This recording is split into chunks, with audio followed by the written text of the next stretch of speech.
Em nome do Pai, do Filho e do Espírito Santo. Amém.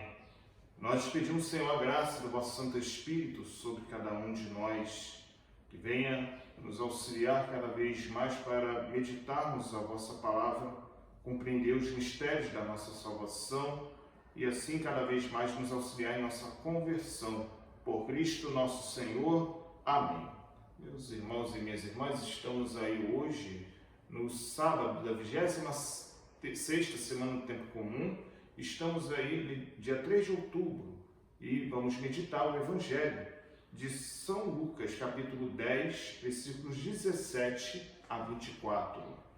Naquele tempo, os 72 voltaram muito contentes, dizendo: Senhor, até os demônios obedeceram por causa do teu nome.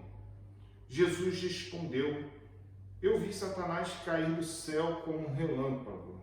Eu vos dei poder de pisar em cima de cobras e escorpiões, e sobre toda a força do inimigo, e nada vos poderá fazer mal.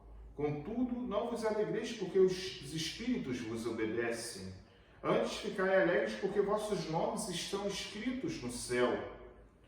Naquele momento, Jesus exultou no Espírito Santo e disse: Eu te louvo, Pai, Senhor do céu e da terra, porque escondeste essas coisas aos sábios e inteligentes e as revelastes aos pequeninos.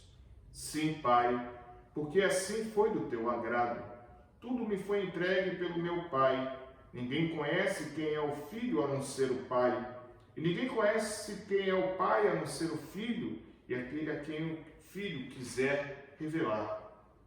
Jesus voltou-se para os discípulos e disse-lhes em particular: Felizes os olhos que veem o que vós vedes, pois eu vos digo que muitos profetas e reis quiseram ver o que estáis vendo e não puderam ver. Quiseram ouvir o que estáis ouvindo e não puderam ouvir. Palavra da salvação, glória a vós, Senhor. Meus irmãos e minhas irmãs, estamos aí hoje meditando este Evangelho do capítulo 10 de São Lucas, de versículos 17 a 24, e vemos a volta dos 72 discípulos que vêm se alegrando pelo bom êxito da missão. Lógico que eles ficaram mais impressionados assim pelos demônios obedecerem por causa do nome de Jesus. Porque os demônios sabem muito bem quem é Jesus. E é por isso que eles fazem de tudo e mais um pouco, e o que for necessário para fazer com que este nome se apague ou até mesmo seja esquecido. Porque eles sabem muito bem que a primeira vocação do ser humano é porque foi criado. E é por isso que a inveja do demônio, no fundo, ele tem ódio de cada um de nós, porque Deus, que colocou nós como criaturas inferiores aos anjos, deu-nos um amor predileto, um amor que faz com que nós tenhamos todo o cuidado dele, mas ao mesmo tempo ele tem todo esse projeto para nós de resgate, de salvação e de comunhão com ele. Mas, diante dessa realidade, Jesus mostra o poder que ele concede aos seus discípulos. Concede justamente porque ele quer que eles sejam sinais da presença de Jesus, aonde quer que eles estejam. Mas, ao mesmo tempo, Jesus mostra que a alegria não precisa ser essa, não se reduz aos efeitos da missão, mas aquilo que a missão vai ocasionar, que é justamente o serviço ao reino, faz com que nós herdamos o céu, quando nós buscamos entregar-nos e nos consumir por amor a nosso Senhor Jesus Cristo. E neste sentido nós vemos que Jesus depois faz uma oração de Beracá, uma oração de louvor, bendizendo ao Pai, por tudo aquilo que ele escondeu aos sábios entendidos, porque não é a sabedoria humana que faz com que conheça Deus, mas é justamente a sabedoria divina que revela quem é Jesus, porque podemos ser grandes sábios, entendidos das ciências humanas e tudo mais. mas achar que nós possamos dominar e conhecer o mundo e não conhecer a verdadeira realidade na qual nós somos criados e o verdadeiro sentido da nossa vida, a verdade que nos orienta, que é voltar para o nosso Senhor. E aí nós vemos que Jesus traz isso para nós e diz ainda a alegria desses discípulos que puderam ouvir o que muitos desejaram ouvir, não puderam, reis, profetas, e que veio o que os seus olhos, que muitos desses outros homens do passado desejaram apenas contemplar. E hoje nós temos essa oportunidade de ouvir também esta palavra do Senhor, que deixa aquilo que é necessário para a nossa salvação escrito para nós, para nos ensinar, para nos exortar, para conduzir nossos passos. E hoje, celebramos a memória dos protomártires do Brasil, bem-aventurados assim, André de Soveral e Ambrósio Francisco Ferro, mártires, juntamente com seus companheiros. Sempre quando nós escutamos a palavra Inquisição, a tendência da história que nós muitas vezes e tendenciosamente escutamos nos nossos cursos e inclusive escolas é atribuir a Inquisição apenas à Igreja Católica.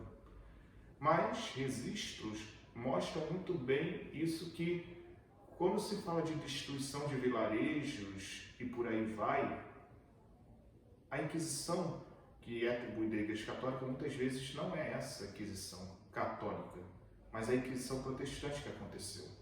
Muito pouco se comenta sobre ela. Mas esses próprios mártires que foram cruelmente mortos, diante da situação de um homem chamado Rabi, que era um mercenário, foram acompanhados assim, a mando dos holandeses protestantes, que ali havia uma perseguição. Jacó Rabi, esse mercenário vai, por volta de 1645, no dia 3 de outubro, ele entra numa igreja onde André Soveral estava ali com os membros e começa na hora justamente da consagração, onde os fiéis estavam de joelho com alguns índios, a matar um por um. E no altar estava André Soveral, ele dá uma punhalada nas suas costas para matá-lo. E André, antes de morrer, ele exortou o povo para que não resistisse, deixasse, porque aquela experiência que eles estavam vivendo, o seu sacrifício se unia ao sacrifício da cruz de Cristo, e principalmente porque eles celebravam este sacrifício na Santa Missa. Não satisfeitos, diante dessa situação, esse próprio Jacó vai a uma outra cidade no Rio Grande do Norte, assim, para buscar e assim massacrar, Ambrósio Francisco Ferro e outras pessoas. Só que Ambrósio ele foi torturado até a morte em Cunhaú. E aí, nessa cidade, os fiéis passaram a ser literalmente exclamados. E aí, esses homens, que foram os protomártires perseguidos pela Inquisição, assim, pelos protestantes holandeses da época, se eu não me engano, não me falo da memória agora, os calvinistas que assim vieram, trazem justamente essa experiência de não aceitação da fé, porque a fé do outro é algo que leva à morte. E algo que hoje, olhando, a gente fica muito nessa questão de perguntarmos aonde está o respeito à realidade do outro, à fé do outro. Então, por isso, a história ela tem o seu peso, tem as suas falhas. A história mostra para nós que não somos perfeitos, não somos. Mas também atribui o peso somente a um lado e botar só um foco. Isso é muitas coisas que às vezes a história também não quer aceitar e quer manipular.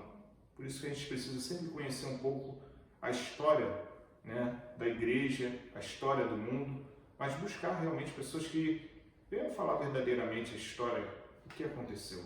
Porque isso nos ajuda também a compreender cada vez mais todo o percurso que nós hoje vivemos e nos faz também compreender os sentidos e os mistérios da nossa vida e como Deus vai agindo em tudo isso. Por isso, peçamos ao Senhor que nos conceda cada vez mais esta graça de mergulharmos nesta experiência de deixarmos derramar a nossa vida no altar do Senhor e que tudo aquilo que temos e somos possa ser transformado também e possamos cada vez bem dizer e louvar a Deus por tudo aquilo que Ele nos concede a nosso favor. Por meio da obra de seu Filho, o Pai, sempre nos concede essa graça de experimentar a glória do seu amor. Louvado seja nosso Senhor Jesus Cristo, para sempre seja louvado. Deus abençoe, proteja e guarde todo o mal, em nome do Pai, do Filho e do Espírito Santo. Amém. Deus abençoe a todos vocês. Tenham todos um bom dia.